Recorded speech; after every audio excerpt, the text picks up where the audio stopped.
La plus grande ferme de France ouvre ses portes progressivement avec du retard. Ce samedi, le Salon de l'agriculture à Paris, marqué ce matin par des heurts qui ont éclaté entre forces de l'ordre et des manifestants, des agriculteurs en colère qui ont forcé les grilles pour entrer dans le salon. Camille Mathieu, ambiance chaotique. Des bonnets jaunes aux couleurs du syndicat d'extrême droite de la coordination rurale face à des hommes en uniforme bleu. Forces de l'ordre et agriculteurs se sont affrontés dans le parc des Expos. Macron, c'est la honte du Gaz pays. lacrymo au milieu des vaches, une image inédite du jamais vu au salon de J'ai l'agriculture. honte d'être français, moi. Emmanuel Macron, lui, pendant ce temps-là, est retranché dans une salle. Il entend au loin les huées.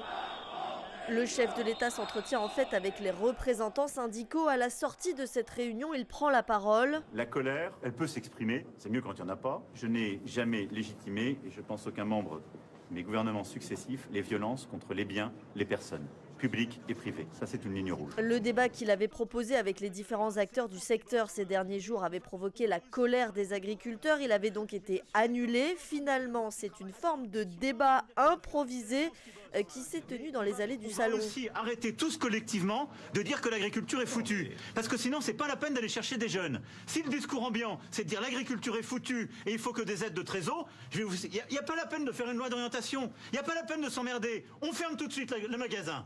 Donc ça, c'est pas vrai. Emmanuel Macron donne rendez-vous aux agriculteurs dans 3 semaines à l'Elysée. À Paris, Camille Mathieu pour Midi 1.